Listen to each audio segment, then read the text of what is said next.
Alright mga boss, magandang araw sa lahat. Meron tayong i-rescue na Fuso 6R10 yung unit nito mga boss. Ngayon ay titignan natin mga bossing kung ano yung magagawa natin dito. Kaya natin tong paandarin mga bossing, kasi nga ay ang problema nito is ayaw umandar mga bossing. So ngayon mga boss, ang unahin natin gagawin is i-scan muna natin mga bossing.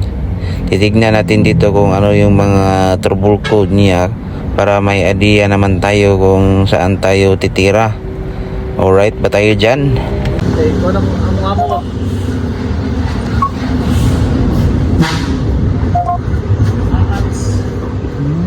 At dahil nakapasok na tayo mga bossing, so ang daming mga trouble code na nakikita natin dito. So nakita natin na injector, may injector misfire daw.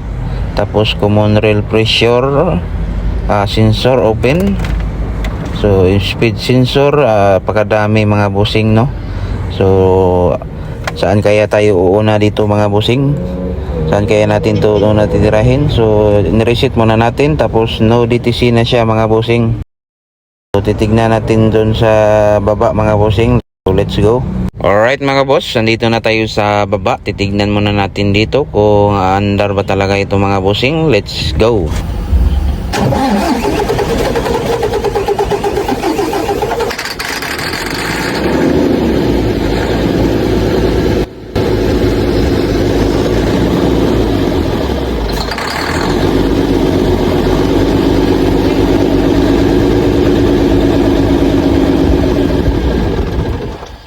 Yun lang mga boss, mandar siya pag ginamitan natin ng electronic contact cleaner, pero namamatay rin siya mga bossing.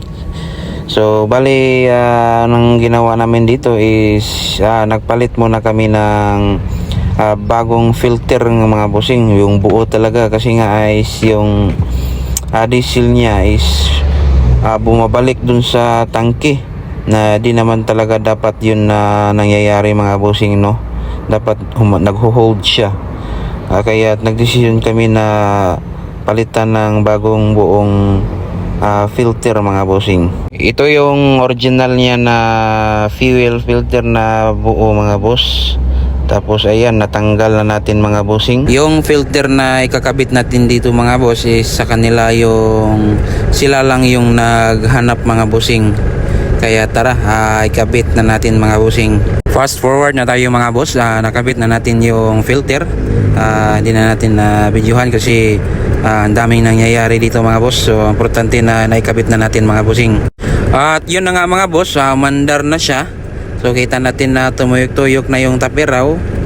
Kita natin na mandar na talaga yung unit. At ngayon mga boss is dito tayo sa may gilid.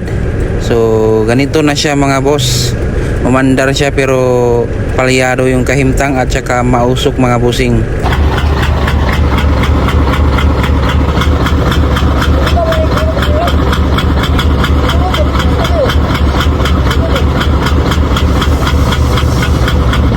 So ito yung kahimtang niya na mga boss. Umandar na siya pero kailangan pa rin ng bugahan ng contact cleaner para malang makaandar. So ngayon mga boss, check ko naman dito sa kanyang dipstick ay wala namang usok na bumubuga. So ganito siya mga boss.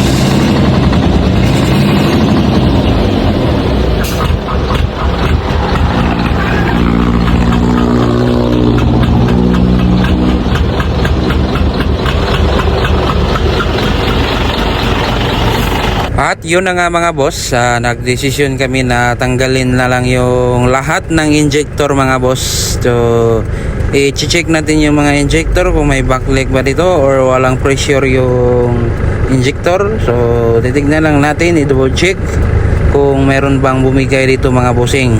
Pagkatapos ng mga ilang araw mga bossing, dumating na yung injector, kasi nga yung original yung injector is talagang ang sira mga bossing. Pinalitan na lang ng may-ari lahat mga bossing, lahat nga ng injector.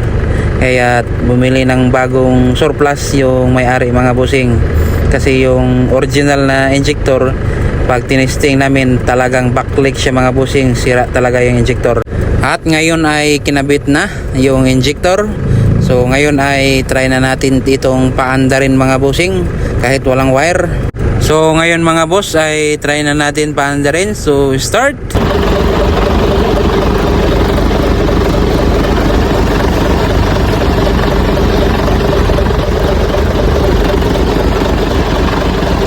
At narinig niyo naman mga boss na umandar na yung makina. So doon tayo sa kabila.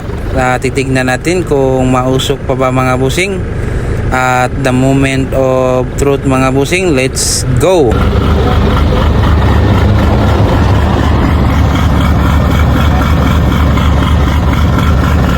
Ayan mga boss, paano ba yan? Nawala na yung usok mga bossing. Kaya nung una is minor pa lang is bumubulwak-bulwak na yung usok. Ngayon ay matino na yung andar at saka wala ng usok mga busing. So i-rev natin dito para yung mga natirang diesel sa loob ay mailabas niya. So tara, let's rev the engine.